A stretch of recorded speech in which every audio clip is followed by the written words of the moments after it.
ਵਾਹਿਗੁਰੂ ਜੀ ਕਾ ਖਾਲਸਾ ਵਾਹਿਗੁਰੂ ਜੀ ਕੀ ਫਤਿਹ। TV 84 ਦੇ ਸਾਰੇ ਦਰਸ਼ਕ ਤੇ ਸਰੋਤੇ ਜਿਹੜੇ ਇਸ ਵਕਤ ਸਾਡੇ ਨਾਲ ਜੁੜੇ ਹੋਏ ਆ, ਉਹਨਾਂ ਸਭ ਦਾ ਮੈਂ ਅਮਰਵੀਰ ਸਿੰਘ ਤਹਿ ਦਿਲੋਂ ਸਵਾਗਤ ਕਰਦਾ।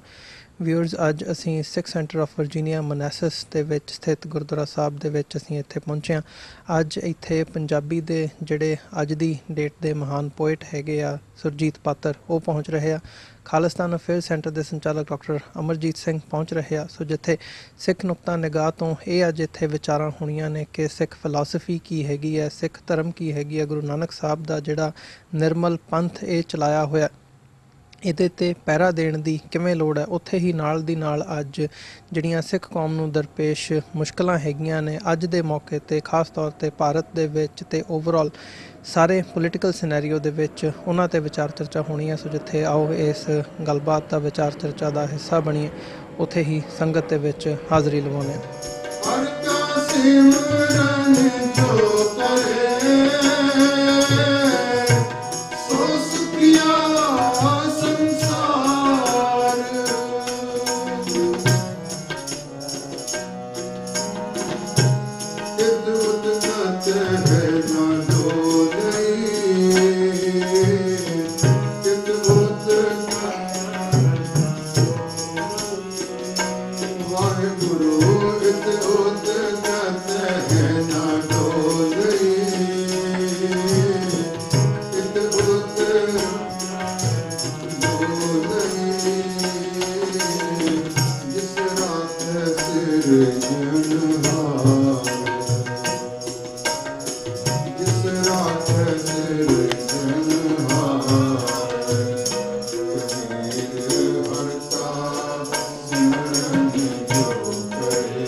ਜਿਸ ਤੂੰ ਆਵੇ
सिमरन जो करे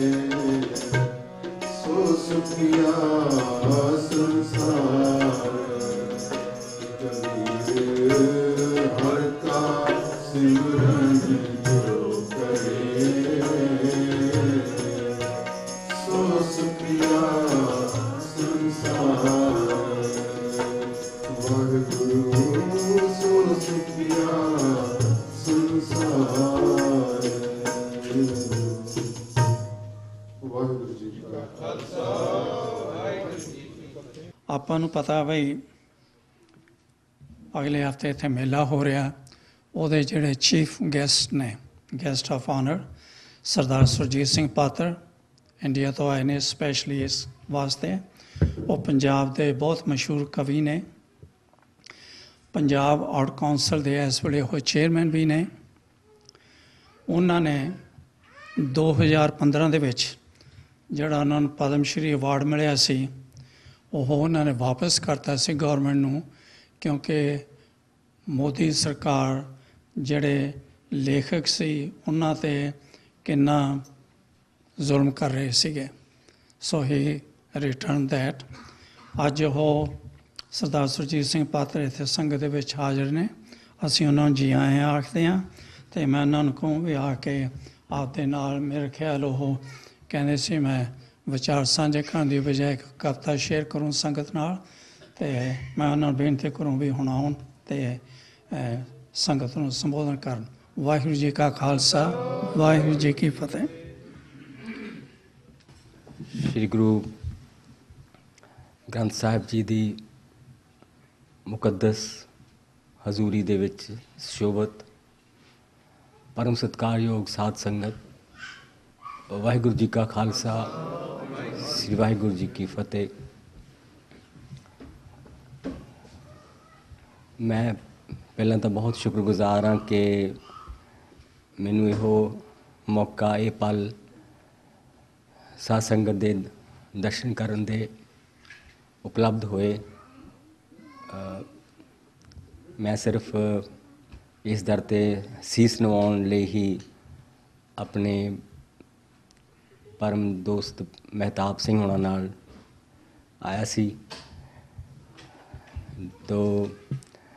ਪਰ ਜਿਸ ਤਰ੍ਹਾਂ ਕਿ ਵੀਰ ਜੀ ਦੀ ਇੱਛਾ ਮੁਤਾਬਕ ਮੈਂ ਕੁਝ ਗੱਲਾਂ ਤੁਹਾਡੇ ਨਾਲ ਸਾਂਝੀਆਂ ਕਰਨੀਆਂ ਚਾਹੁੰਦਾ।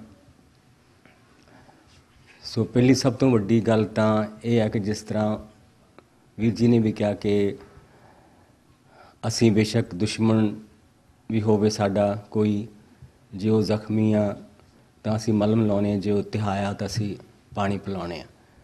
ਤੋ ਭਾਈ ਕਨ੍ਹਈਆ ਜੀ ਹੋਣਾ ਦੀ ਗਾਥਾ ਤੋਂ ਲੈ ਕੇ ਹੁਣ ਤੱਕ ਇਸ ਪਿਰਤ ਨੂੰ ਅਸੀਂ ਪਾਲਿਆ ਔਰ ਪਾਲਦੇ ਰਹਾਂਗੇ, ਕਿਉਂਕਿ ਮੈਂ ਸਮਝਦਾ ਕਿ ਇਹ ਸਭ ਕੁਝ ਦੇ ਪਿੱਛੇ ਗੁਰੂ ਨਾਨਕ ਪਾਤਸ਼ਾਹ, ਜਿਹਨੂੰ ਅਸੀਂ ਕਹਿੰਦੇ ਕਿ ਨਾਨਕ ਸ਼ਾਹ ਫਕੀਰ, ਹਿੰਦੂ ਕਾ ਗੁਰੂ ਮੁਸਲਮਾਨ ਕਾ ਪੀਰ, ਜਿਸ ਬਾਬਾ ਨਾਨਕ ਬਾਰੇ ਮੁਹੰਮਦ ਇਕਬਾਲ ਨੇ ਵੀ ਲਿਖਿਆ, ਜਿਹਨੂੰ ਅਸੀਂ ਸ਼ਾਇਰ ਮਸ਼ਰਕ ਕਹਿੰਦੇ ਹਾਂ ਕਿ ਉਹ ਪੂਰੇ ਪੂਰਬ ਦਾ ਕਵੀ ਸੀ, ਕਿ ਫਿਰ ਉਠੀ ਆਖਰ ਸਦਾ ਤੌਹੀਦ ਕੀ ਪੰਜਾਬ ਸੇ, ਹਿੰਦ ਕੋ ਇੱਕ ਮਰਦੇ ਕਾਮਲ ਨੇ ਜਗਾਇਆ ਖਾਬ ਸੇ, ਕਿ ਸਦੀਆਂ ਤੋਂ ਸੁੱਤੇ ਪਏ ਹਿੰਦੁਸਤਾਨ ਨੂੰ, ਜਿਸ ਤੋਂ ਪਹਿਲਾਂ ਉਹ ਕਹਿੰਦੇ ਮਹਾਤਮਾ ਬੁੱਧ ਵੀ ਹੋ ਚੁੱਕੇ ਸੀ, ਬਹੁਤ ਵੱਡੇ ਵੱਡੇ ਥਿੰਕਰ ਚਿੰਤਕ ਹੋ ਚੁੱਕੇ ਸੀ, ਪਰ ਉਹ ਗੁਰੂ ਨਾਨਕ ਸਾਹਿਬ ਨੂੰ ਹੀ ਇਸ ਸਤਰ ਨਾਲ ਯਾਦ ਕਰਦੇ ਕਿ ਉਹਨਾਂ ਨੇ ਹੀ ਇੱਕ ਲੰਬੀ ਨੀਂਦ 'ਚੋਂ ਜਗਾਇਆ। ਔਰ ਇਸ ਤਰ੍ਹਾਂ ਹੀ ਪਰਲ ਐਸ ਬਕ ਇੱਕ ਬਹੁਤ ਵੱਡੀ ਰਾਈਟਰ, ਨੋਬਲ ਲੌਰੀਏਟ, ਜਿਹਨੇ ਗੁੱਡ ਅਰਥ ਨਾਵਲ ਲਿਖਿਆ, ਨੋਬਲ ਪ੍ਰਾਈਜ਼ ਵਿਨਰ। ਤਾਂ ਉਹਦੀਆਂ ਮੈਂ 17 ਕਿਤੇ ਲਿਖੀਆਂ ਪੜ੍ਹ ਰਿਹਾ ਸੀ। ਉਹ ਕਹਿੰਦੇ ਕਿ ਮੈਂ ਬਹੁਤ ਸਾਰੇ ਧਰਮਾਂ ਦੇ ਗੀਤ, ਭਜਨ, ਸ਼ਬਦ ਪੜ੍ਹੇ, ਪਰ ਜੋ ਸ਼ਾਂਤੀ ਮੇਰੇ ਮਨ ਨੂੰ ਅਤੇ ਮੇਰੀ ਰੂਹ ਨੂੰ ਗੁਰੂ ਗ੍ਰੰਥ ਸਾਹਿਬ ਦੇ ਸ਼ਬਦ ਸੁਣਦਿਆਂ ਪ੍ਰਤੀਤ ਹੋਈ, ਉਹ ਮੈਨੂੰ ਕਿਤੇ ਹੋਰ ਨਹੀਂ ਪ੍ਰਤੀਤ ਹੋਈ। ਕਿ ਬੇਸ਼ੱਕ ਉਹਨਾਂ ਨੇ ਉਹਨੂੰ ਇੰਗਲਿਸ਼ 'ਚ ਪੜ੍ਹਿਆ, ਉਹਨਾਂ ਨੇ ਜੇ ਕਿਤੇ ਉਹਨਾਂ ਨੇ ਓਰੀਜਨਲ ਮੂਲ ਸਰਚਸ਼ਮਿਆਂ ਦਾ ਪਾਣੀ ਪੀਤਾ ਹੁੰਦਾ, ਫਿਰ ਪਤਾ ਨਹੀਂ ਕਹਾਣੀ ਇਸ ਤੋਂ ਵੀ ਅੱਗੇ ਜਾਣੀ ਸੀ। ਸੋ ਇਸ ਤਰ੍ਹਾਂ ਅਸੀਂ ਦੇਖਦੇ ਹਾਂ ਕਿ ਰਵਿੰਦਰਨਾਥ ਟੈਗੋਰ, ਉਹ ਵੀ ਨੋਬਲ ਲੌਰੀਏਟ ਅਤੇ ਬਹੁਤ ਵੱਡੇ ਕਵੀ, ਉਹਨਾਂ ਨੂੰ ਪੜ੍ਹੀਏ ਤਾਂ ਤੁਹਾਨੂੰ ਮਹਿਸੂਸ ਕਰ ਸਕਦੇ ਕਿ ਉਹ ਕਿਸ ਕੈਲੀਬਰ ਦੇ ਕਵੀ ਆ। ਅਤੇ ਉਹਨਾਂ ਬਾਰੇ ਵੀ ਇਹ ਗੱਲ ਮਸ਼ਹੂਰ ਆ ਕਿ ਉਹ ਬਚਪਨ 'ਚ ਦਰਬਾਰ ਸਾਹਿਬ ਆਪਣੇ ਪਿਤਾ ਜੀ ਨਾਲ ਆਉਂਦੇ ਰਹੇ ਅਤੇ ਕਦੀ ਪਰਿਕਰਮਾ 'ਚ ਬੈਠ ਕੇ ਉਹਨਾਂ ਨੇ ਕੀਰਤਨ ਸੁਣਿਆ। ਤਾਂ ਬਹੁਤ ਸਾਲਾਂ ਬਾਅਦ ਉਹਨਾਂ ਨੂੰ ਕਿਸੇ ਨੇ ਕਿਹਾ ਕਿ ਤੁਸੀਂ ਨੈਸ਼ਨਲ ਐਂਥਮ ਤਾਂ ਲਿਖਿਆ, ਕਿ ਤੁਸੀਂ ਜਨ ਗਣ ਮਨ ਤਾਂ ਲਿਖਿਆ, ਪਰ ਕੋਈ ਇੰਟਰਨੈਸ਼ਨਲ ਐਂਥਮ ਵੀ ਲਿਖੋ। ਕਿ ਨੈਸ਼ਨਲ ਤਾਂ ਹਰ ਆਪਣੀ ਨੇਸ਼ਨ ਨੂੰ ਪਿਆਰ ਕਰਨ ਵਾਲੇ ਤਾਂ ਬਹੁਤ ਹੁੰਦੇ ਆ, ਲੇਕਿਨ ਇੱਕ ਕਵੀ ਲਈ ਇਹ ਵੀ ਜ਼ਰੂਰੀ ਹੈ ਕਿ ਉਹ ਮਾਨਵਤਾ ਦਾ ਇੱਕ ਐਂਥਮ ਲਿਖੇ। ਤਾਂ ਉਹਨਾਂ ਬਾਰੇ ਇੱਕ ਕਥਾ ਹੈ ਕਿ ਟੈਗੋਰ ਨੇ ਕਿਹਾ ਕਿ ਉਹ ਤਾਂ ਪਹਿਲਾਂ ਲਿਖਿਆ ਜਾ ਚੁੱਕਾ, ਕਿ ਉਹ ਬ੍ਰਹਿਮੰਡੀ ਗਾਨ ਜਾਂ ਉਹ ਕਾਸਮਿਕ ਐਂਥਮ ਪਹਿਲਾਂ ਹੀ ਲਿਖਿਆ ਜਾ ਚੁੱਕਾ, ਕਿ ਉਹ ਗੁਰੂ ਨਾਨਕ ਸਾਹਿਬ ਨੇ ਲਿਖ ਦਿੱਤਾ, ਮੈਨੂੰ ਲਿਖਣ ਦੀ ਲੋੜ ਨਹੀਂ। ਉਹਨਾਂ ਨੇ ਕਿਹਾ ਕਿ ਗਗਨ ਮੈਂ ਥਾਲ ਰਵੀ ਚੰਦ ਦੀਪਕ ਬਣੇ ਤਾਰਕਾ ਮੰਡਲ ਜਨਕ ਮੋਤੀ, ਕਿ ਇਸ ਤੋਂ ਵੱਡਾ ਇੰਟਰਨੈਸ਼ਨਲ ਐਂਥਮ ਜਾਂ ਕਾਸਮਿਕ ਐਂਥਮ ਕਿਹੜਾ ਹੋ ਸਕਦਾ। ਸੋ ਅਸੀਂ ਉਸ ਵਿਰਸੇ ਦੇ ਵਾਰਸ ਹਾਂ ਜਿਸ 'ਤੇ ਅਸੀਂ ਬਜਾ ਤੌਰ 'ਤੇ ਫਖਰ ਕਰ ਸਕਦੇ ਹਾਂ, ਮਾਣ ਕਰ ਸਕਦੇ ਹਾਂ। ਸੋ ਗੁਰੂ ਗ੍ਰੰਥ ਸਾਹਿਬ ਇੱਕ ਵਿਸ਼ਵ ਦੀ ਇੱਕ ਐਸੀ ਪਾਵਨ ਪੁਸਤਕ ਹੈ ਕਿ ਜਿਹਦੇ ਵਿੱਚ ਅਸੀਂ ਕਹਿੰਦੇ ਹਾਂ ਕਿ ਸਭ ਧਰਮ ਢੁੱਕ ਕੇ ਬੈਠੇ, ਹਰ ਜਾਤ ਮਿਲ ਰਹੀ ਹੈ, ਕਾਇਆ ਦੇ ਨਾਲ ਇੱਥੇ ਕਾਇਨਾਤ ਮਿਲ ਰਹੀ ਹੈ। ਬਾਬਾ ਫਰੀਦ ਬੈਠਾ ਕਿਧਰੇ ਵਿਛਾ ਮੁਸੱਲਾ, ਕਿਤੇ ਰਾਮ ਰਾਮ ਹੋਵੇ ਕਿਤੇ ਹੋਵੇ ਅੱਲਾ ਅੱਲਾ। ਔਰ ਅੱਲਾ ਹੈ ਉਸ ਦਾ ਬਾਣਾ ਅਤੇ ਰਾਮ ਉਸ ਦਾ ਤਾਣਾ, ਬੁਣਿਆ ਕਬੀਰ ਜੀ ਦਾ ਹੋਣਾ ਨਹੀਂ ਪੁਰਾਣਾ। ਉਹਦੀ ਬਿਰਹੜੇ ਦੀ ਸੂਈ ਧਾਗਾ ਹੈ ਸੱਚੇ ਨਿਉਂ ਦਾ, ਕਿਤੇ ਨਾਮਦੇਵ ਬੈਠਾ ਦੁਖੀਆਂ ਦੇ ਫੱਟ ਹੈ ਸਿਉਂਦਾ। ਰਵਿਦਾਸ ਰੱਬ ਨਾਲ ਸੁੱਚੀਆਂ ਪ੍ਰੀਤਾਂ ਗੰਢਦਾ ਹੈ, ਗੰਗਾ ਦਾ ਪਾਣੀ ਉਸ ਤੋਂ ਪਾਵਨਤਾ ਮੰਗਦਾ ਹੈ। ਸੋ ਇੱਕ ਉਸ ਵਿਰਸੇ ਕਿ ਗੁਰੂ ਗ੍ਰੰਥ ਸਾਹਿਬ ਦੀ ਰਚਨਾ ਇੱਕ ਵਿਸ਼ਵ ਦੀ ਐਸੀ ਈਵੈਂਟ ਹੈ, ਇੱਕ ਮਹਾਨ ਈਵੈਂਟ ਹੈ, ਇੱਕ ਮਹਾਨ ਸਮਝੋ ਕਿ ਉਦੈ, ਇੱਕ ਯੁੱਗ ਇਸ ਗੁਰੂ ਗ੍ਰੰਥ ਸਾਹਿਬ ਨਾਲ ਸ਼ੁਰੂ ਹੁੰਦਾ। ਔਰ ਸਾਡਾ ਧਰਮ ਅਸੀਂ ਕਹਿੰਦੇ ਕਿ ਬਾਬੇ ਦੇ ਬੋਲਾਂ ਅਤੇ ਮਰਦਾਨੇ ਦੀ ਰਬਾਬ, ਕਿ ਨਾਨਕ ਦੇ ਬੋਲ ਜਾਗੇ ਰਾਗਾਂ ਦੇ ਰਸ 'ਚ ਭਿੰਨੇ, ਰੱਬ ਤੇ ਰਬਾਬ ਹੋਏ ਅੱਜ ਕੋਲ ਕੋਲ ਕਿੰਨੇ, ਕਿ ਉਹ ਸਾਡੀ ਟਰਡੀਸ਼ਨ ਦਾ ਆਰੰਭ ਹੋਇਆ। ਉਹਦੇ ਵਿੱਚ ਤੇਗ ਵੀ ਸ਼ਾਮਲ ਹੈ, ਪਰ ਤੇਗ ਬਾਰੇ ਕਿਸੇ ਕਵੀ ਨੇ ਕਿਹਾ ਕਿ ਘਾਇਲ ਤਾਂ ਕਰਦਾ ਹਾਂ ਮੈਂ ਦਿਲ ਕੇਵਲ ਰਬਾਬ ਨਾਲ, ਕਿ ਮੈਂ ਦਿਲਾਂ ਨੂੰ ਤਾਂ ਰਬਾਬ ਨਾਲ ਹੀ ਘਾਇਲ ਕਰਦਾ, ਸ਼ਬਦ ਨਾਲ ਹੀ ਕਰਦਾ। ਘਾਇਲ ਤਾਂ ਕਰਦਾ ਹਾਂ ਮੈਂ ਦਿਲ ਕੇਵਲ ਰਬਾਬ ਨਾਲ। ਇਹ ਜੋ ਤੇਗ ਹੈ ਇਹ ਰਬਾਬ ਦੀ ਰਾਖੀ ਲਈ ਹੀ ਹੈ, ਕਿ ਉਸ ਤੋਂ ਪ੍ਰੇਮ ਤੋਂ ਜਾਂ ਜਿਨ ਪ੍ਰੇਮ ਕੀਓ ਤਿਨ ਹੀ ਪ੍ਰਭ ਪਾਇਓ। ਸੋ ਇਹ ਪ੍ਰੇਮ ਦਾ ਅਤੇ ਗਿਆਨ ਦਾ ਧਰਮ। ਸੋ ਇਸ ਧਰਮ ਨੂੰ ਅਸੀਂ ਵਿਸ਼ਵ ਧਰਮ ਵੀ ਕਹਿ ਸਕਦੇ ਹਾਂ, ਕਿਉਂਕਿ ਗੁਰੂ ਨਾਨਕ ਸਾਹਿਬ ਦਾ ਜਿਸ ਤਰ੍ਹਾਂ ਮੈਂ ਪਹਿਲਾਂ ਕਿਹਾ ਕਾਸਮਿਕ ਐਂਥਮ। ਦੂਜੀ ਗੱਲ ਹੈ ਕਿ ਉਹਨਾਂ ਨੇ ਜਿਹੜੀਆਂ ਵੈਲਿਊਜ਼ 'ਤੇ ਜ਼ਿਆਦਾ ਜ਼ੋਰ ਦਿੱਤਾ, ਕਿ ਜਦੋਂ ਉਹਨਾਂ ਨੂੰ ਕਿਹਾ ਵੀ ਤੁਸੀਂ ਜਨੇਊ ਪਾਓਗੇ ਤਾਂ ਉਹ ਕਹਿੰਦੇ ਹਾਂ ਮੈਂ ਜ਼ਰੂਰ ਜਨੇਊ ਪਾਊਂਗਾ, ਪਰ ਉਹ ਜਨੇਊ ਨਾ ਕਦੀ ਸੜੇ, ਨਾ ਕਦੀ ਮੈਲਾ ਹੋਵੇ, ਨਾ ਕਦੀ ਟੁੱਟੇ, ਉਹ ਮੈਂ ਪਾਊਂਗਾ। ਅਤੇ ਪੰਡਿਤ ਪੁੱਛਦਾ ਕਿ ਐਸਾ ਜਨੇਊ ਹੋ ਸਕਦਾ? ਤਾਂ ਉਹ ਕਹਿਣ ਲੱਗੇ ਹਾਂ ਹੋ ਸਕਦਾ, ਕਿ ਉਹਦੀ ਦਇਆ ਦੀ ਕਪਾਹ ਹੋਵੇ, ਸੰਤੋਖ ਦਾ ਸੂਤ ਹੋਵੇ, ਜੱਤ ਦੀਆਂ ਗੰਢਾਂ ਹੋਣ। ਕਿ ਉਹਨਾਂ ਨੇ ਵੈਲਿਊਜ਼ ਦਾ ਨਾਮ ਲਿਆ। ਅਤੇ ਜੋ ਪੁਰਾਣੀ ਧਾਰਨਾ ਸੀ ਕਿ ਧਰਤੀ ਬਲਦ ਦੇ ਸਿੰਗਾਂ 'ਤੇ ਖੜੀ ਆ, ਅਤੇ ਉਸ ਜਿਹਨੂੰ ਕਹਿੰਦੇ ਕਿ ਮਿੱਥ ਨੂੰ ਵੀ ਗੁਰੂ ਸਾਹਿਬ ਨੇ ਕਿਹਾ ਕਿ ਉਹਨੂੰ ਪੁੱਛਿਆ ਕਿ ਤੁਸੀਂ ਸਮਝਦੇ ਹੋ ਕਿ ਉਹ ਇੱਦਾਂ ਹੀ ਖੜੀ ਆ? ਉਹ ਕਹਿੰਦੇ ਹਾਂ ਉਹ ਧੌਲ ਦੇ ਸਿੰਗਾਂ 'ਤੇ ਹੀ ਖੜੀ ਆ, ਪਰ ਉਹ ਧੌਲ ਗਊ ਦਾ ਪੁੱਤਰ ਨਹੀਂ, ਉਹ ਦਇਆ ਦਾ ਪੁੱਤਰ ਹੈ।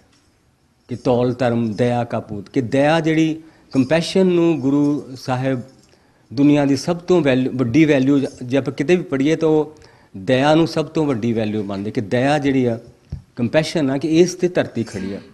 साढ़े रिश्ते साड़ा समाज इस गल ते खड़ा कि कंपैशन दूसरे प्रति साड़ा कंपैशन किस तरह का असीं की दूजे नूं किवें सोचते हैं।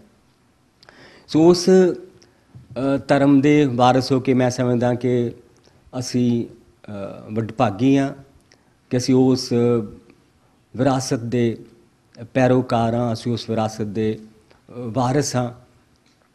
तो इस कदी कदाई सानू इदां भी महसूस हुंदा कि कई बारी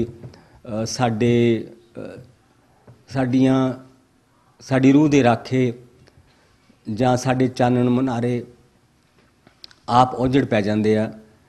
तो ਉਹ ਉਦੋਂ ਹੁੰਦਾ ਜਦੋਂ ਅਸੀਂ ਸੱਚੇ ਪਾਤਸ਼ਾਹ ਦੀ ਥਾਂ ਝੂਠੇ ਪਾਤਸ਼ਾਹਾਂ ਦੇ ਭੌ ਤੇ ਭਾਉ ਵਿੱਚ ਰਹਿਣ ਲੱਗ ਪੈਂਦੇ ਹਾਂ ਕਿ ਜੋ ਸੱਚੇ ਪਾਤਸ਼ਾਹ ਦੇ ਭੌ ਸੱਚੇ ਪਾਤਸ਼ਾਹ ਦੇ ਪਿਆਰ ਤੇ ਉਹਦੇ ਖੌਫ ਵਿੱਚ ਰਹਿੰਦਾ ਸ਼ਾਇਦ ਉਹ ਕਦੀ ਉਜੜ ਨਹੀਂ ਜਾ ਸਕਦਾ, ਕਿਉਂਕਿ ਉਹਨੂੰ ਪਤਾ ਕਿ ਪਰਵਾਹ ਨਾ ਹੀ ਕਿਸੇ ਕੇਰੀ ਬਾਜ ਸੱਚੇ ਨਾਏ।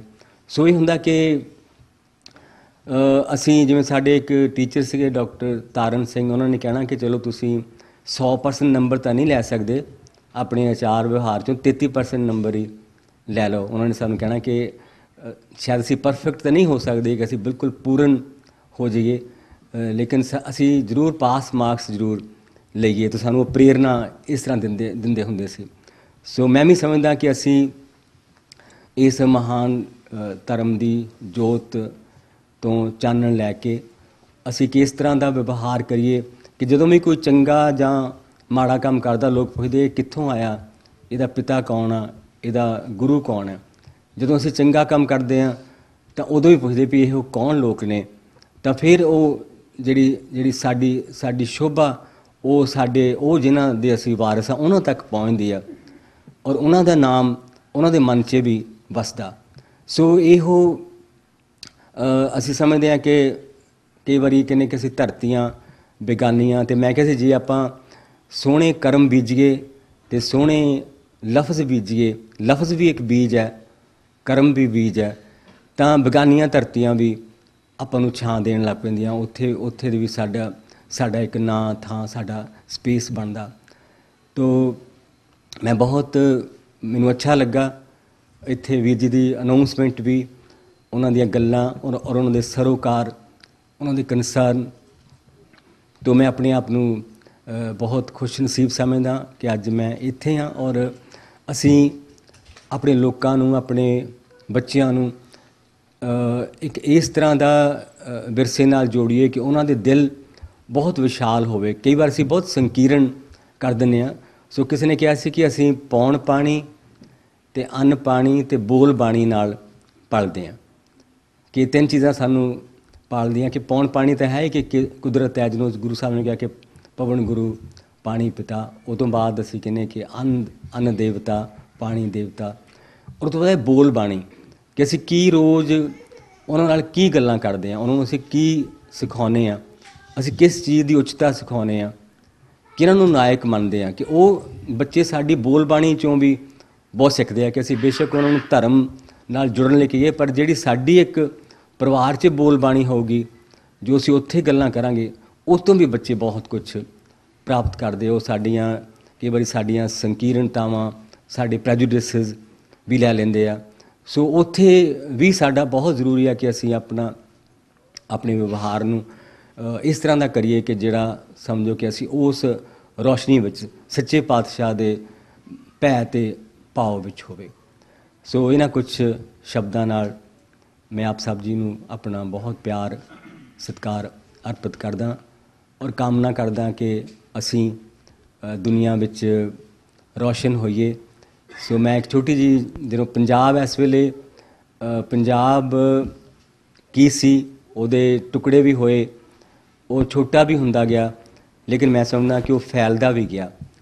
ਤਾਂ ਮੈਂ ਕਿਤੇ ਆਸਟ੍ਰੇਲੀਆ ਸੀ, ਇੱਕ ਕਵੀ ਕਹਿਣ ਲੱਗਾ ਕਿ ਹੁਣ ਪੰਜਾਬੀ 5 ਦਰਿਆਵਾਂ ਦੀ ਬੋਲੀ ਹੀ ਨਹੀਂ ਰਹਿ ਗਈ, ਹੁਣ 7 ਸਮੁੰਦਰਾਂ ਦੀ ਬੋਲੀ ਬਣ ਗਈ। ਕਿ ਅਸੀਂ ਜਿੱਥੇ ਬੈਠੇ ਹਾਂ, ਅਸੀਂ ਪੰਜਾਬੀ ਲਈ ਕੁਛ ਕਰਦੇ ਹਾਂ, ਪੰਜਾਬੀ ਲਈ ਤੜਪਦੇ ਹਾਂ। ਸਾਡੇ ਮਨਾਂ 'ਚ ਇਹ ਹੈ ਕਿ ਸਾਡੇ ਬੱਚਿਆਂ ਨੂੰ ਵੀ ਆਵੇ, ਸਾਨੂੰ ਉਹਨਾਂ ਲਈ ਵੀ। ਸੋ ਅਸੀਂ ਕੋਸ਼ਿਸ਼ ਕਰਨ ਦੀ ਕੋਸ਼ਿਸ਼ ਕਰਾਂਗੇ ਕਿ ਨਵੇਂ ਮਾਧਿਅਮ ਰਾਹੀਂ ਆਪਣੇ ਬੱਚਿਆਂ ਨੂੰ ਮੁਖਾਤਬ ਹੋਈਏ। ਕਿ ਜਿਹੜੀ ਜ਼ੁਬਾਨ ਉਹ ਸਮਝਦੇ ਆ ਜਾਂ ਜਿਹੜੇ ਸਵਾਲ ਉਹਨਾਂ ਦੇ ਆ, ਸਾਡੇ ਕੋਲ ਉਹਨਾਂ ਦੇ ਜਵਾਬ ਹੋਣੇ ਚਾਹੀਦੇ ਆ। ਕਿ ਅਸੀਂ ਉਹਨਾਂ ਨੂੰ ਨਹੀਂ ਲੈ ਕਿ ਨਹੀਂ ਇਹ ਇੱਦਾਂ ਹੀ ਆ, ਲੇਕਿਨ ਉਹਨਾਂ ਦੇ ਜਵਾਬ ਸਾਡੇ ਕੋਲ ਬਹੁਤ ਜ਼ਰੂਰੀ ਨੇ। ਅਤੇ ਉਸ ਛੋਟੀ ਜਿਹੀ ਕਵਿਤਾ ਨਾਲ ਮੈਂ ਅੰਤ ਕਰਦਾ ਕਿ ਇਹ ਪੰਜਾਬ, ਕਿ ਹੁਣ ਪੰਜਾਬ ਕੋਈ ਨਿਰਾ ਜਗਰਾਫੀਆ ਨਹੀਂ ਰਹਿ ਗਿਆ, ਕਿ ਇਹ ਪੰਜਾਬ ਕੋਈ ਨਿਰਾ ਜਗਰਾਫੀਆ ਨਹੀਂ, ਇਹ ਇੱਕ ਗੀਤ, ਇੱਕ ਪ੍ਰੀਤ, ਇਤਿਹਾਸ ਵੀ ਹੈ। ਗੁਰੂਆਂ, ਰਿਸ਼ੀਆਂ ਅਤੇ ਸੂਫੀਆਂ ਸਿਰਜਿਆ ਹੈ। ਇਹ ਇੱਕ ਫਲਸਫਾ, ਸੋਚ, ਅਹਿਸਾਸ ਵੀ ਹੈ। ਕਿੰਨੇ ਝੱਖੜਾਂ ਤੂਫਾਨਾਂ 'ਚੋਂ ਲੰਘਿਆ ਏ, ਇਹਦਾ ਮੁਖੜਾ ਕੁਝ ਉਦਾਸ ਵੀ ਹੈ। ਪਰ ਇੱਕ ਦਿਨ ਸ਼ਾਨ ਇਸ ਦੀ ਸੂਰਜ ਵਾਂਗ ਚਮਕੂ, ਮੇਰੀ ਆਸ ਵੀ ਹੈ, ਅਰਦਾਸ ਵੀ ਹੈ। ਸੋ ਇਹਨਾਂ ਸ਼ਬਦਾਂ ਨਾਲ ਬਹੁਤ ਬਹੁਤ ਪਿਆਰ ਔਰ ਸਤਿਕਾਰ। ਵਾਹਿਗੁਰੂ ਜੀ ਕਾ ਖਾਲਸਾ, ਸ੍ਰੀ ਵਾਹਿਗੁਰੂ ਜੀ ਕੀ ਫਤਿਹ।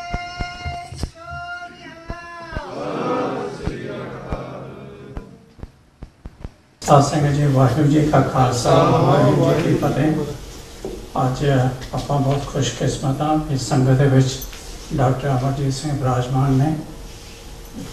ਇਹਨਾਂ ਬਾਰੇ ਕੋਈ ਸ਼ਿਕਾਇਤ ਹੈ ਬਈ ਇਹ ਇੰਨਾ ਬਿਜ਼ੀ ਨੇ ਆਲ ਓਵਰ ਦੀ ਕੰਟਰੀ, ਬਈ ਪਤਾ ਨਹੀਂ ਇਹਨਾਂ ਦੇ ਅਗਲੇ ਦਰਸ਼ਨ ਕਦੋਂ ਹੋਣਗੇ। ਪਰ ਚਲੋ ਅੱਜ ਤਾਂ ਹੋ ਗਏ। ਮੈਂ ਬੇਨਤੀ ਕਰੂੰ ਇਹ ਆ ਕੇ ਸੰਗਤ ਨੂੰ ਸੰਬੋਧਨ ਕਰਨ। ਵਾਹਿਗੁਰੂ ਜੀ ਕਾ ਖਾਲਸਾ, ਵਾਹਿਗੁਰੂ ਜੀ ਕੀ ਫਤਿਹ। बल छुट क्यों बंधन भरै, कछु न होत उपाय। कहो नानक अब ओट हर, गज ज्यों हो सहाय। बल होआ बंधन छुटै, सब किछ होत उपाय। नानक सब किछ तुमरे हाथ में, तुम ही होत सहाय। वाहिगुरु जी का खालसा, वाहिगुरु जी की फतेह। साहिब श्री गुरु ग्रंथ साहिब जी की हजूरी भी जुड़े बैठे सतगुरु का अपना आपा गुरु खालसा साध संगत जीओ, अज साडे लई ये खुशी वाली गल है कि जिन्हां दियां कवितावां दे बोल असी अपनियां पोलीटिकल रैलीज़, इंसाफ लैण दी गल दियां रैलीज़ दोहराते हैं, याद करते हैं। उन्होंने संगत दे विच अपनी हाज़री लवाई है। और बहुत बार बेशक जे पिछले 72 साल के समय ते ही मैं फोकस करा, 47 तो बाद जिस आज़ादी की कामना, जिस आज़ादी चों आम लोगों के हकों की गल, जिस आज़ादी चों स्वैमान और मनुख नूं मनुख समझण की गल, जिस तसव्वुर नाल 98 साल के ब्रिटिश राज के खिलाफ इस छोटी जी सिख कौम ने 80% तो ज़्यादा कुर्बानियां कीतियां। असी गदरी बाबियां ते शहीद उधम सिंह होण, भगत सिंह होण, उन्हां सारियां ते फख्र करते हैं। पर अफसोस कि उन्हां दा आज़ादी का संकल्प, उन्हां लई जो आज़ादी का मतलब सी, वो 47 तो एकदम बाद बदलिया। सिख कौम 10 अक्तूबर 1947 नूं जराइम पेशा कबीला ऐलानी जाती है, तो जून 84 तक शांतमई तरीके नाल अपने हकों की गल करन दे बावजूद असी अज किस मुकाम ते खड़े हैं उस नूं दोहराउण दी लोड़ नहीं है। 1960 इन्हां हकों के लिए, आम लोगों के लिए खलोण वाली लहर, जिस नूं बेशक अज भी जदों 5 के करीब जिन्हां दे विच सुधा भारद्वाज वर्गी प्रोमीनेंट अटर्नी भी है, आम ट्राइबल लोगों के हकों की गल करने वाली, पर अज भी नक्सली शब्द जां उस पीरीयड दे उस सारे नूं किवें भंडिया जांदे। अज पंजाब जिस हालात चों गुजर रहा है, श्री गुरु ग्रंथ साहिब जी की बेदबी दीयां 300 तो ज़्यादा घटनावां, बादल बीजेपी के राज दौरान, और जस्टिस रणजीत सिंह कमिशन की रिपोर्ट, और उस तो बाद जो पंजाब चल रहा है, बहुत वार क्योंकि सानू पढ़न का शौक भी नहीं है, ना बीते दे ना अज दे साहित्य नाल, तो शायद पात्र साहब ज़्यादा बेहतर दस सकते हैं कि असी किवें एक वैर वर्गा वरतारा ही रखा हुआ, ਔਰ ਜੇ ਇਸ ਦਾ ਕੰਪੈਰੀਜ਼ਨ ਬਾਹਰ ਅਮਰੀਕਨ ਜਾਂ ਦੂਸਰਿਆਂ ਨੂੰ ਛੱਡ ਵੀ ਦਈਏ, ਜਿਹੜੀਆਂ ਭਾਰਤ ਦੀਆਂ ਖੇਤਰੀ ਭਾਸ਼ਾਵਾਂ ਨੇ, ਉਹ ਤਾਮਿਲ ਹੋਏ, ਤੇਲਗੂ ਹੋਏ, ਕੰਨੜ ਹੋਏ, ਮਲਿਆਲਮ ਹੋਏ, ਉਹਨਾਂ ਦੇ ਵਿੱਚ ਜਿਹੜੀ ਕੋਈ ਇੱਕ ਕਿਤਾਬ ਛਪਦੀ ਹੈ ਉਹ ਕਿੰਨੇ ਲੱਖ ਉਸ ਦੇ ਜਿਹੜੇ ਉਹ ਪੜ੍ਹੀ ਜਾਂਦੀ ਹੈ, ਕਿੰਨੇ ਐਡੀਸ਼ਨ ਛਪਦੇ ਨੇ। ਸੋ ਇਹੀ ਕਾਰਨ ਹੈ ਕਿ ਅਸੀਂ ਬੀਤੇ ਦੇ ਨਾਲ ਇਸ ਲਈ ਵੀ ਨਹੀਂ ਜੁੜ ਪਾਉਂਦੇ ਕਿ ਸਾਨੂੰ ਪੜ੍ਹਨ ਦਾ ਸ਼ੌਕ ਨਹੀਂ ਹੈ। ਜਿਸ ਬਾਦਲ ਰਜੀਮ ਦੀ ਗੱਲ ਇਸ ਸਾਰੇ ਗੁਰੂ ਗ੍ਰੰਥ ਸਾਹਿਬ ਦੇ ਸਰੂਪਾਂ ਦੀ ਬੇਅਦਬੀ ਨਾਲ ਜੁੜੀ ਹੋਈ ਹੈ, ਬਹੁਤ ਘੱਟ ਨੂੰ ਪਤਾ ਹੋਏਗਾ ਕਿ ਪੰਜਾਬ ਦੇ ਵਿੱਚ ਪੰਜਾਬ ਦੀ ਜਵਾਨੀ ਦੇ ਝੂਠੇ ਪੁਲਿਸ ਮੁਕਾਬਲੇ ਬਣਾਉਣ ਦੀ ਜਿਹੜੀ ਸਾਰੀ ਲਾਈਨ ਸੀ, ਇਹ 60ਵਿਆਂ ਦੇ ਵਿੱਚ ਬਾਦਲ ਦੇ ਰਜੀਮ ਵੇਲੇ ਸ਼ੁਰੂ ਹੋਈ। ਉਹਦੇ 'ਚ 90+ ਸਾਲ ਦੇ ਬੂਝਾ ਸਿੰਘ ਵਰਗੇ ਬਜ਼ੁਰਗ ਵੀ ਜਿਹੜੇ ਨਹੀਂ ਬਖਸ਼ੇ ਗਏ। ਔਰ ਇਸ ਗੱਲ ਨੂੰ ਉਸ ਵੇਲੇ ਜਿਹੜੇ ਡਾਇਰੈਕਟਰ ਜਨਰਲ ਜਾਂ IG ਉਦੋਂ ਕਹਿੰਦੇ ਸੀ, ਭਗਵਾਨ ਸਿੰਘ ਦਾਨੇਵਾਲੀਆ, ਉਸ ਨੇ ਕਿਤਾਬ ਵੀ ਲਿਖੀ ਹੈ ਪੁਲਿਸ ਇਨ ਦਾ 20th ਸੈਂਚੁਰੀ, ਔਰ ਉਸ ਦੇ ਵਿੱਚ ਉਹਨੇ ਕਬੂਲਿਆ ਕਿ ਕਿਵੇਂ ਅਸੀਂ ਝੂਠੇ ਪੁਲਿਸ ਮੁਕਾਬਲੇ ਬਣਾਏ। ਸੋ ਉਹੀ ਲੋਕ ਜਿਹੜੇ ਅੰਗਰੇਜ਼ੀ ਰਾਜ ਦੇ ਵੇਲੇ ਰਾਏ ਬਹਾਦਰ, ਸਰਦਾਰ ਬਹਾਦਰ, ਸਰ ਬਾਦਸ਼ਾਹ ਔਰ ਆਪਣੇ ਆਪ ਨੂੰ ਮਹਾਰਾਜਾ ਦੀ ਰਾਜ ਕਹਾਣ ਵਾਲੇ ਸੀ, ਜੇ ਤੁਸੀਂ ਇਹਨਾਂ 70-72 ਸਾਲਾਂ ਦਾ ਪੀਰੀਅਡ ਦੇਖੋ ਤੇ ਉਹੀ ਜਿਹੜੀ ਮਿਊਜ਼ੀਕਲ ਚੇਅਰਸ ਵਾਂਗ ਪਾਵਰ ਇੱਕ ਜਾਂ ਦੂਜੇ ਦੇ ਹੱਥਾਂ 'ਚ ਹੈ, ਜਿਨ੍ਹਾਂ ਨੂੰ ਨਾ ਕੋਈ ਜ਼ਬਾਨ ਦੇ ਨਾਲ ਲਗਾਵ ਹੈ। ਕੈਪਟਨ ਅਮਰਿੰਦਰ ਸਿੰਘ ਅੱਜ ਮੁੱਖ ਮੰਤਰੀ ਨੇ, ਦੂਸਰੀ ਵਾਰ ਬਣੇ ਨੇ, ਔਰ ਕੁਝ ਸਮਾਂ ਪਹਿਲਾਂ ਜਦੋਂ ਉਹਨਾਂ ਨੂੰ ਕਿਹਾ ਗਿਆ ਜੀ 1 ਨਵੰਬਰ ਪੰਜਾਬੀ ਡੇ ਹੁੰਦਾ, 1966 'ਚ ਪੰਜਾਬ ਹੋਂਦ 'ਚ ਆਇਆ, ਤੁਸੀਂ ਘੱਟੋ ਘੱਟ ਇਸ ਦਿਨ ਨੂੰ ਮਨਾਓ, ਕਹਿੰਦੇ ਜੀ ਮੈਂ ਤਾਂ ਮੰਨਦਾ ਹੀ ਨਹੀਂ, ਇਹ ਸੂਬਾ ਹੀ ਗਲਤ ਬਣਿਆ। ਹੁਣ ਜਿਹਨਾਂ ਫਰੂਟਸ ਨੂੰ ਇੰਜੋਏ ਕਰਦੇ ਹੋ, ਔਰ ਇਹ ਵੱਖਰੀ ਗੱਲ ਹੈ ਕਿ ਉਸ ਦੌਰ ਦੇ ਵਿੱਚ ਵੀ ਜਦੋਂ ਪਾਤਰ ਸਾਹਿਬ ਦੀ ਕਲਮ ਚੱਲੀ ਤੇ ਉਹਨਾਂ ਨੇ ਇਹ ਗੱਲ ਯਾਦ ਕਰਵਾਈ ਸੀ ਕਿ ਇਹ ਸਿਸਟਮ ਇਹੋ ਜਿਹੇ ਨੇ ਕਿ ਇਨਸਾਫ ਡੀਕਦਿਆਂ ਮਨੁੱਖ ਜਿਹੜੇ ਨੇ ਉਹ ਬਿਰਖ ਹੋ ਗਏ ਨੇ, ਤੇ ਸੱਚ ਕਿਹਾ ਤਾਂ ਹਨੇਰਾ ਜਰੇਗਾ ਕਿਵੇਂ, ਚੁੱਪ ਰਿਹਾ ਤਾਂ ਸ਼ਮਾਦਾਨ ਕੀ ਕਹਿਣਗੇ। ਜ਼ਾਹਰ ਹੈ ਇਹ ਜਿਹੜੇ ਮੁਸ਼ਾਰਿਆਂ ਦੀ ਪਰੰਪਰਾ ਹੁੰਦੀ ਸੀ, ਜਿਸ ਦੇ ਅੱਗੇ ਸ਼ਮਾਦਾਨ ਰੱਖ ਦਿੱਤਾ ਜਾਂਦਾ ਸੀ, ਉਹਨੂੰ ਆਪਣਾ ਕਲਾਮ ਕਹਿਣਾ ਪੈਂਦਾ ਸੀ। ਸੋ ਹਾਲਾਤ ਇਹ ਨੇ, ਔਰ ਅੱਜ ਸਾਡੇ ਵੱਡੇ ਹਿੱਸੇ ਦੇ ਉਹ ਇੰਟੈਲੈਕਚੁਅਲ ਫੀਲਡ ਦੇ ਹੋਣ, ਆਮ ਲੋਕ ਹੋਣ, ਜੇ ਅਸੀਂ ਐਕਟਿਵਿਜ਼ਮ ਦੇਖੀਏ ਕਿਸੇ ਲੈਵਲ ਤੇ ਵੀ, ਬੇਸ਼ੱਕ ਉਹ ਗਲੋਬਲ ਲੈਵਲ ਦੇ ਉੱਤੇ ਜਿਵੇਂ ਸਰਬੱਤ ਦੇ ਭਲੇ ਦੇ ਕਾਨਸੈਪਟ ਦੀ ਗੱਲ ਹੋਈ ਹੈ, ਇਹਦੇ 'ਚ ਕੋਈ ਸ਼ੱਕ ਨਹੀਂ ਹੈ ਕਿ ਯੂਨਾਈਟਿਡ ਸਿੱਖਸ ਵਰਗੀਆਂ ਜਥੇਬੰਦੀਆਂ, ਉਹ ਹੇਤੀ ਦੇ ਵਿੱਚ ਜਿਹੜਾ ਅਰਥਕੁਏਕ ਹੋਏ, ਪਾਕਿਸਤਾਨ ਭਾਰਤੀ ਕਸ਼ਮੀਰ ਦੇ ਵਿੱਚ ਅਰਥਕੁਏਕ ਹੋਏ, ਉਹ ਸੁਨਾਮੀ ਹੋਏ, ਕੈਟਰੀਨਾ ਹੋਏ, ਉਹ ਰੋਹਿੰਗਿਆ ਮੁਸਲਮਾਨਾਂ ਦੇ ਨਾਲ ਹੋਏ, ਜਾਂ ਅੱਜ ਸ੍ਰੀਲੰਕਾ ਦੇ ਉਸ ਕੇਰਲਾ ਦੇ ਅੰਦਰ ਵੀ ਜਿੱਥੇ ਉਹ ਉੱਚੀਆਂ ਜਾਤਾਂ ਵਾਲੇ ਕਹਿ ਰਹੇ ਨੇ ਨਹੀਂ ਤੁਸੀਂ ਇੱਥੇ ਮੁਸਲਮਾਨ ਤੇ ਈਸਾਈ ਰਹਿੰਦੇ ਨੇ, ਇਹਨਾਂ ਦੀ ਮਦਦ ਨਹੀਂ ਕਰਨੀ ਹੈ, ਤੁਸੀਂ ਸਿਰਫ ਉੱਚੀ ਜਾਤੀ ਵਾਲਿਆਂ ਨੂੰ ਦਿਓ, ਉੱਥੇ ਵੀ ਜਾ ਕੇ ਸਿੱਖ ਪਹੁੰਚੇ ਨੇ। ਇਹ ਬਿਰਧ ਹੈ ਪੰਥ ਦਾ, ਗੁਰੂ ਦੀ ਰਹਿਮਤ ਹੈ, ਪੰਥ ਨੇ ਇਸ ਗੱਲ ਨੂੰ ਜਾਰੀ ਰੱਖਣਾ ਹੈ ਹਮੇਸ਼ਾ ਦੇ ਲਈ, ਇਹ ਸਾਡੀ ਪ੍ਰੋਗਰਾਮਿੰਗ ਹੈ। ਪਰ ਇਸ ਗੱਲ ਦਾ ਵੀ ਧਿਆਨ ਰਹੇ ਕਿ ਜਿੱਥੇ ਸਿਸਟਮ ਅਨਜਸਟ ਹੁੰਦੇ ਨੇ, ਜਿੱਥੇ ਸਿਸਟਮ ਇਹ ਮਿੱਥ ਲੈ ਕਿ ਤੁਹਾਡੇ ਹੱਕ ਖੋਣੇ ਨੇ, ਆਰਥਿਕ ਤੌਰ ਤੇ ਤੁਹਾਨੂੰ ਘਸਿਆਰੇ ਬਣਾਉਣਾ ਹੈ, ਤੁਹਾਡੇ ਇਸ਼ਟ ਗੁਰੂ ਗ੍ਰੰਥ ਸਾਹਿਬ ਨੂੰ ਬੇਅਦਬ ਕਰਨਾ ਹੈ, ਤੁਹਾਡੀ ਬੋਲੀ ਨੂੰ ਜਜ਼ਬ ਕਰਨਾ ਹੈ, ਔਰ ਇਹ ਗੱਲ ਬਾਰ-ਬਾਰ ਦੁਹਰਾਈ ਜਾਂਦੀ ਹੈ ਵੀ ਸਿਰਫ ਪੰਜਾਬੀ ਜ਼ਬਾਨ ਤੇ ਆਧਾਰਿਤ ਸੂਬਾ ਬਣਾਉਣ ਲਈ ਹੋਰ ਕਿੰਨਿਆਂ ਕੁ ਨੂੰ 57,000 ਬੰਦਾ ਜੇਲ੍ਹਾਂ 'ਚ ਭੇਜਣਾ ਪਿਆ, 47 ਤੋਂ ਲੈ ਕੇ 66 ਤੱਕ। ਔਰ ਜੇ ਉਹ ਪੰਜਾਬੀ ਸੂਬਾ ਬਣਾਇਆ ਜਾਂਦਾ ਹੈ, ਸਾਡਾ ਪਾਣੀ ਖੋਹ ਲਿਆ ਜਾਂਦਾ ਹੈ, ਰਾਜਧਾਨੀ ਖੋਹ ਲਈ ਜਾਂਦੀ ਹੈ, ਪੰਜਾਬੀ ਬੋਲਦੇ ਇਲਾਕੇ ਖੋਹ ਲਏ ਜਾਂਦੇ ਨੇ, ਤੇ ਧਰਮ ਯੁੱਧ ਮੋਰਚਾ ਜਿਹੜਾ ਕੋਈ ਖਾਲਿਸਤਾਨ ਦੀ ਮੰਗ ਤੇ ਨਹੀਂ ਸੀ, ਔਰ ਇਹ ਗੱਲ ਬਿਲਕੁਲ ਗਲਤ ਹੈ। ਜਿਹੜੇ ਵੀ ਸੰਤ ਜਰਨੈਲ ਸਿੰਘ ਖਾਲਸਾ ਪਿੰਡਾਂ ਵਾਲਿਆਂ ਨੂੰ ਖਾਲਿਸਤਾਨ ਦੀ ਤਹਿਰੀਕ ਨਾਲ ਜਿਹੜਾ ਉਹ ਜੋੜਨ ਦੀ ਕੋਸ਼ਿਸ਼ ਕਰਦੇ ਨੇ, ਉਹਨਾਂ ਦੇ ਸਭ ਤੋਂ ਕਲੋਜ਼ ਸ਼ਬਦ ਇਹ ਸਨ ਕਿ ਅਸੀਂ ਇਹਨਾਂ ਦੇ ਨਾਲ ਰਹਿਣਾ ਚਾਹੁੰਦੇ, ਬਰਾਬਰ ਦੇ ਸ਼ਹਿਰੀ ਬਣ ਕੇ। ਇਹ ਇਹਨਾਂ ਨੇ ਦੇਖਣਾ ਸਾਨੂੰ ਨਾਲ ਰੱਖਣਾ ਕਿ ਨਹੀਂ ਰੱਖਣਾ। ਪਰ ਜਿਸ ਦਿਨ ਭਾਰਤੀ ਫੌਜ ਦੇ ਪੈਰ ਦਰਬਾਰ ਸਾਹਿਬ ਦੀ ਹਦੂਦ ਵਿੱਚ ਪਏ, ਖਾਲਿਸਤਾਨ ਦੀ ਨੀਂਹ ਰੱਖੀ ਜਾਵੇਗੀ। ਸੋ ਜ਼ਾਹਿਰ ਹੈ ਕਿ ਜਦੋਂ ਅਸੀਂ ਖਾਲਿਸਤਾਨ ਦੀ ਗੱਲ ਕਰਦੇ ਹਾਂ, ਸਾਡਾ ਮਤਲਬ ਕੋਈ ਇਸ ਕਿਸਮ ਦੀ ਥਿਓਕ੍ਰੈਟਿਕ ਸਟੇਟ ਜਾਂ ਕੋਈ ਐਸੀ ਸਟੇਟ ਜਿੱਥੇ ਹੈਡ ਆਫ ਦਾ ਸਟੇਟ ਅੰਮ੍ਰਿਤਧਾਰੀ ਹੋਏ ਜਾਂ ਉਸ ਦੇ ਸਿਰ ਤੇ ਪੱਗ ਹੋਏ, ਜੇ 66 ਤੋਂ ਲੈ ਕੇ ਹੁਣ ਤੱਕ 52 ਸਾਲ ਦੇਖੀਏ, ਇੱਕ ਕਾਮਰੇਡ ਰਾਮਕ੍ਰਿਸ਼ਨ ਨੂੰ ਛੱਡ ਕੇ ਸਾਰੇ ਹੀ ਪੱਗਾਂ ਵਾਲੇ ਮੁੱਖ ਮੰਤਰੀ ਰਹੇ ਨੇ, ਬਾਦਲ 5 ਵਾਰ ਰਹੇ। ਇਹਦੇ ਨਾਲ ਸਿਸਟਮ ਨਹੀਂ ਬਦਲਦੇ। ਅਸੀਂ ਉਸ ਸਿਸਟਮ ਦੀ ਗੱਲ ਕਰਦੇ ਜਿਸ ਸਿਸਟਮ ਦੇ ਵਿੱਚ ਜਿਸ ਨੂੰ ਗੁਰੂ ਅਰਜਨ ਸਾਹਿਬ ਨੇ ਯਾਦ ਕਰਵਾਇਆ ਸੀ, ਹੁਣ ਹੁਕਮ ਹੋਆ ਮਿਹਰਬਾਨ ਦਾ, ਪੈ ਕੋਏ ਨਾ ਕਿਸੇ ਰੰਝਾਣ ਦਾ, ਸਭ ਸੁਖਾਲੀ ਉੱਠਿਆ, ਹੁਣ ਹੋਆ ਹਲੇਮੀ ਰਾਜ ਜਿਉ।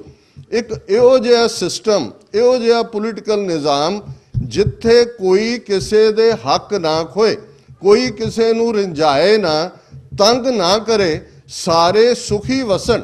ਇਹੀ ਉਹ ਕਨਸੈਪਟ ਹੈ ਜਿਸ ਦੇ ਲਈ ਪ੍ਰੀ 47 ਪੀਰੀਅਡ 'ਚ ਜਿਨ੍ਹਾਂ ਨੇ ਸਟਰਗਲ ਕੀਤੀ, ਉਹਨਾਂ ਦੇ ਸਾਹਮਣੇ ਵੀ ਇਹੀ ਸੀ ਕਿ ਐਸਾ ਸਿਸਟਮ ਹੋਏ ਜਿੱਥੇ ਸਾਰਿਆਂ ਨੂੰ ਆਪਣੇ ਹੱਕ ਮਿਲਣ, ਕਿਰਤੀ ਦੇ ਹੱਕਾਂ ਨੂੰ ਰੈਕਗਨਾਈਜ਼ ਕੀਤਾ ਜਾਏ। ਸਿੱਖੀ ਧਰਮ ਖੜਾ ਹੀ ਉਸ ਇਗਾਲੀਟੇਰੀਅਨਿਜ਼ਮ, ਇਕੁਆਲੀਟੇਰੀਅਨਿਜ਼ਮ ਦੇ ਉੱਤੇ ਹੈ, ਜਿੱਥੇ ਕਿਸੇ ਦੇ ਹੱਕਾਂ ਨੂੰ ਖੋਹਣ ਵਾਲਾ ਜਿਹੜਾ ਹੈ ਉਸ ਨੂੰ ਜਾਬਰ ਕਿਹਾ ਜਾਂਦਾ ਹੈ। ਅੱਜ ਮਨੁੱਖੀ ਹੱਕਾਂ ਦੀ ਗੱਲ ਹੁੰਦੀ ਹੈ, UN charter of human rights 10 ਦਸੰਬਰ 1948 ਨੂੰ ਬਣਿਆ, ਜਨੀਵਾ ਪ੍ਰੋਟੋਕਾਲ ਉਸ ਤੋਂ ਬਹੁਤ ਬਾਅਦ ਆਏ ਨੇ, ਪਰ ਹਿਊਮਨ ਰਾਈਟਸ ਤਾਂ ਗੁਰੂ ਨਾਨਕ ਸਾਹਿਬ ਨੇ ਡਿਫਾਈਨ ਕੀਤੇ ਜਦੋਂ ਗੁਰੂ ਸਾਹਿਬ ਨੇ ਫਰਮਾਇਆ, ਰਾਜੇ ਸ਼ੀਂ ਮੁਕੱਦਮ ਕੁੱਤੇ, ਜਾਏ ਜਗਾਇਨ ਬੈਠੇ ਸੁੱਤੇ, ਚਾਕਰ ਨਹਿੰਦਾ ਪਾਇਨ ਘਾਓ, ਰਤ ਪਿੱਤ ਕੁੱਤਿਓ ਚੱਟ ਜਾਓ।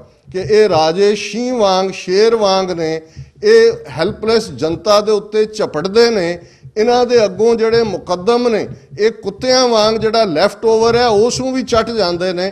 ਔਰ ਇਹ ਡੈਫੀਨੇਸ਼ਨ ਪਹਿਲਾਂ ਬਿਫੋਰ, ਜਦੋਂ ਅਸੀਂ ਲਗਭਗ 8000 ਸਾਲ ਦੀ ਹਿਊਮਨ ਸਿਵਲਾਈਜੇਸ਼ਨ ਦੀ ਹਿਸਟਰੀ ਦੇਖਦੇ ਹਾਂ, ਕਿਸ ਨੇ ਕਦੇ ਖਲੋ ਕੇ ਇਮਨਾਬਾਦ ਸ਼ਹਿਰ ਦੇ ਅੰਦਰ ਬਾਬਰ ਨੂੰ ਕਿਹਾ ਕਿ ਭਾਈ ਜੇ ਸਖਤਾ ਸਖਤੇ ਕੋ ਮਾਰੇ ਤਾਂ ਮਨ ਰੋਸ ਨਾ ਹੋਈ। ਦੋ ਪਾਵਰਫੁਲ ਸ਼ਕਤੀਵਾਨ ਡਿਊਲ ਕਰਦੇ ਨੇ, ਇੱਕ ਡਿੱਗ ਪੈਂਦਾ ਹੈ, ਹਾਰ ਜਾਂਦਾ ਹੈ, ਇੱਕ ਜਿੱਤ ਜਾਂਦਾ ਹੈ, ਨੋ ਰਿਗਰੈਟਸ, ਨੋ ਕੰਪਲੇਨ।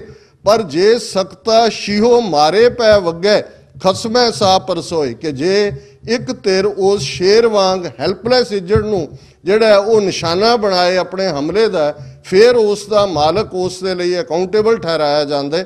ਔਰ ਮੈਂ ਸਮਝਦਾ ਇਹ ਰਿਮਾਰਕੇਬਲ ਹੈ, ਜਦੋਂ ਪਾਤਰ ਸਾਹਿਬ ਨੇ ਆਪਣਾ ਐਵਾਰਡ ਵਾਪਸ ਕੀਤਾ ਜੂਨ 84 ਦੇ ਵਿੱਚ, ਅਸੀਂ ਹਮੇਸ਼ਾ ਹੀ ਇਤਿਹਾਸ ਉਹਨਾਂ ਨੂੰ ਯਾਦ ਰੱਖੇਗਾ।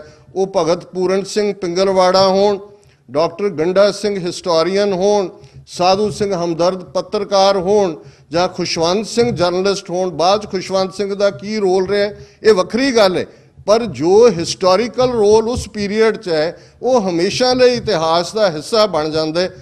ਅੱਜ ਭਾਰਤ ਦਾ ਪੋਲੀਟੀਕਲ ਸਿਸਟਮ ਉਹਨਾਂ ਲੋਕਾਂ ਦੇ ਹੱਥ 'ਚ ਹੈ ਜਿਹੜੇ ਨਾਜ਼ੀ ਵਿਚਾਰਧਾਰਾ ਤੋਂ ਪ੍ਰਭਾਵਿਤ।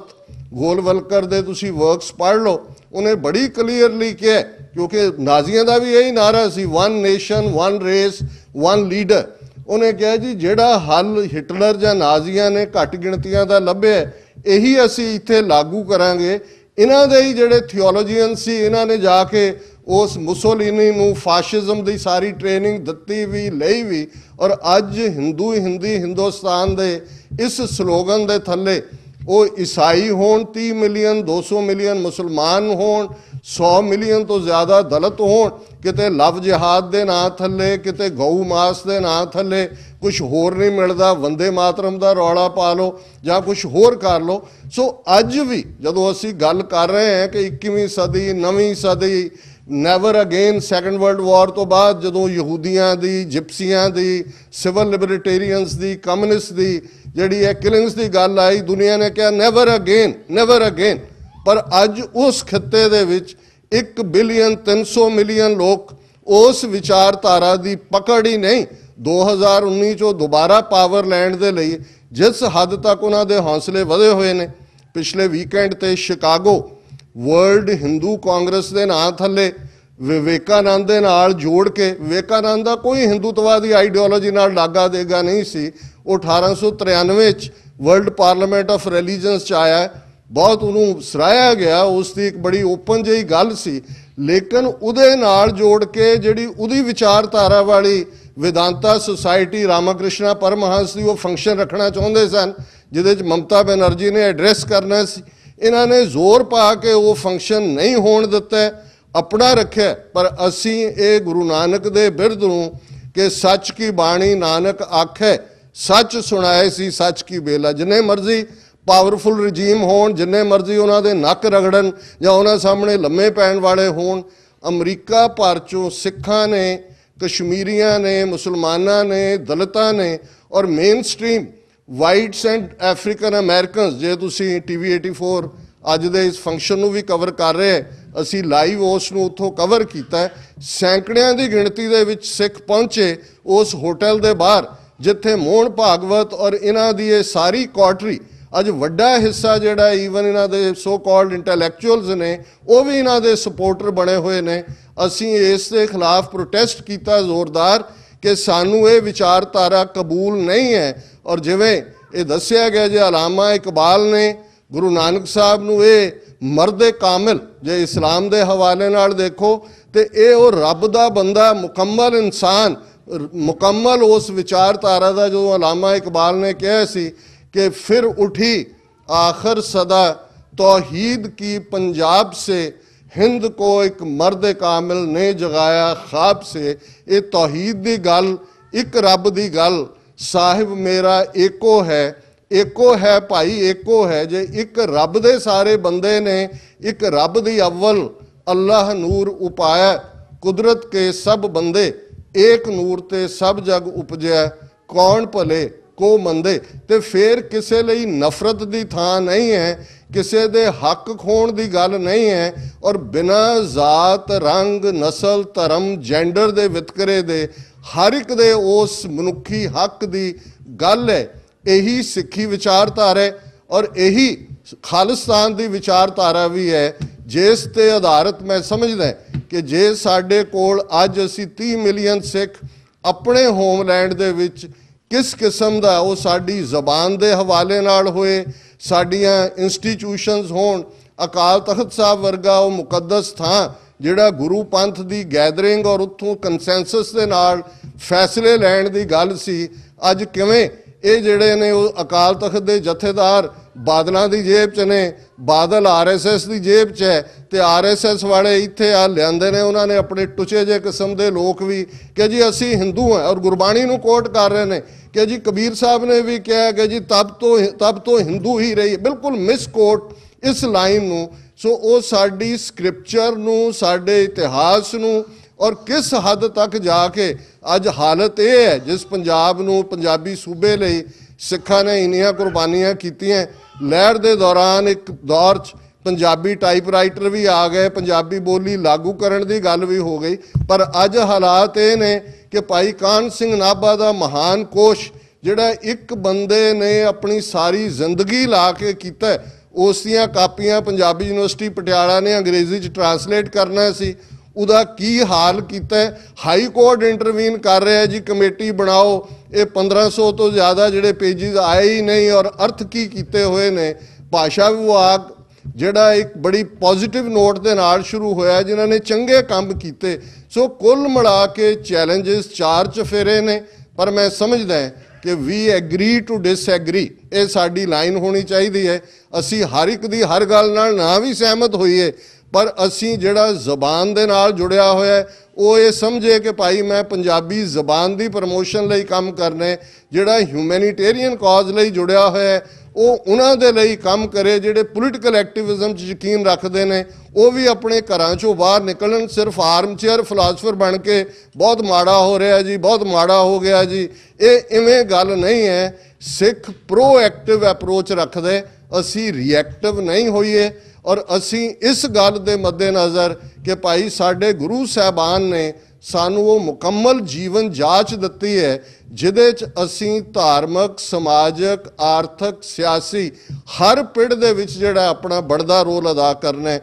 सतगुरु रहमत करन वो वक्त दूर नहीं है। असी as a human society, as a family, अज 5 मिलियन सिख डायस्पोरा जिहड़ा भारत के नक्शे की कैद तो बाहर है, उन्होंने इन्हां धरतियां दे उत्ते थां बनाई है।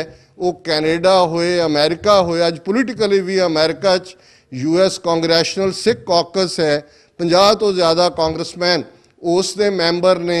ਕੈਨੇਡਾ ਦੇ ਵਿੱਚ ਅੱਜ 16-17 ਮੈਂਬਰ ਪਾਰਲੀਮੈਂਟ ਅੱਡ-ਅੱਡ ਪਾਰਟੀਆਂ ਦੇ ਪੰਜਾਬੀ ਮੂਲ ਦੇ ਸਿੱਖ ਨੇ ਔਰ ਇਸ ਵੇਲੇ ਤੀਸਰੀ ਵੱਡੀ ਪਾਰਟੀ ਕੈਨੇਡਾ ਦੀ NDP ਉਸ ਦੇ ਪ੍ਰੈਜ਼ੀਡੈਂਟ ਜਗਮੀਤ ਸਿੰਘ ਜਿਹੜੇ ਪੰਜ ਕਕਾਰੀ ਅੰਮ੍ਰਿਤਧਾਰੀ ਸਿੰਘ ਨੇ ਔਰ ਬੜੀ ਮਜ਼ਬੂਤੀ ਦੇ ਨਾਲ ਹਿਊਮਨ ਰਾਈਟਸ ਦੀ ਗੱਲ ਕਰਨ ਵਾਲੇ ਨੇ। ਔਰ ਇੰਗਲੈਂਡ ਦੇ ਵਿੱਚ ਵੀ 2 ਸਿੱਖ ਜਿਨ੍ਹਾਂ ਦੇ ਵਿੱਚ ਬੀਬੀ ਪ੍ਰੀਤ ਕੌਰ ਗਿੱਲ ਔਰ ਤਨਮਨਜੀਤ ਸਿੰਘ ਢੇਸੀ ਜਿਨ੍ਹਾਂ ਨੇ ਪਾਰਲੀਮੈਂਟ ਦੇ ਵਿੱਚ ਥਾਂ ਬਣਾਈ ਹੈ। ਇਹ ਸਾਰਾ ਉਸ ਐਕਟਿਵਿਜ਼ਮ ਦੀ ਬਦੌਲਤ ਹੈ ਔਰ ਅਸੀਂ ਵੀ ਇਨਵੋਲਵ ਹੋਈਏ ਆਪਣੀਆਂ ਰੁਚੀਆਂ ਮੁਤਾਬਕ, ਆਪਣੀ ਵਿੱਤ ਮੁਤਾਬਕ ਤੇ ਕੌਮ ਦੇ ਭਵਿੱਖ ਲਈ ਆਪਣਾ ਬਣਦਾ ਜਿਹੜਾ ਉਹ ਰੋਲ ਅਦਾ ਕਰੀਏ। ਇਹਨਾਂ ਸ਼ਬਦਾਂ ਨਾਲ ਕਿਸੇ ਵੀ ਭੁੱਲ ਚੁੱਕ ਲਈ ਮਾਫੀ। ਗੁਰਦੁਆਰਾ ਕਮੇਟੀ ਦਾ ਬਹੁਤ ਬਹੁਤ ਧੰਨਵਾਦ। ਹੰਸਰਾਜ ਸਾਹਿਬ ਕਈ ਵਾਰ ਲੋੜ ਤੋਂ ਜ਼ਿਆਦਾ ਵਡਿਆ ਜਾਂਦੇ ਨੇ। ਰਾਦਨ ਮੇਰੇ ਲਈ ਇਹ ਖੁਸ਼ੀ ਔਰ ਮਾਣ ਵਾਲੀ ਗੱਲ ਹੁੰਦੀ ਹੈ ਜਦੋਂ ਮੈਨੂੰ ਸੰਗਤ ਦੇ ਦਰਸ਼ਨ ਕਰਨ ਦਾ ਮੌਕਾ ਮਿਲਦੇ ਔਰ ਇਹ ਗੁਰੂ ਘਰ ਮੇਰੇ ਲਈ ਆਪਣੇ ਘਰ ਵਾਂਗ ਹੈ ਜਿੱਥੇ ਕਿ ਮੈਂ ਮਹਿਸੂਸ ਕਰਦਾ ਹਾਂ ਕਿ ਸਭ ਤੋਂ ਜ਼ਿਆਦਾ ਸਕੂਨ ਵੀ ਹਾਸਲ ਹੁੰਦਾ ਹੈ। ਵਾਹਿਗੁਰੂ ਜੀ ਕਾ ਖਾਲਸਾ, ਵਾਹਿਗੁਰੂ ਜੀ ਕੀ ਫਤਿਹ।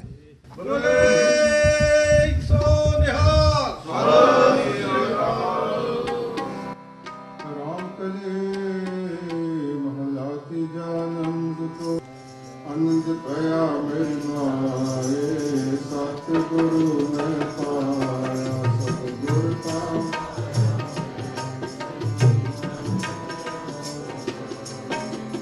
राग रतन परवार करिया शब्द गावनिया शब्द होता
Thank you.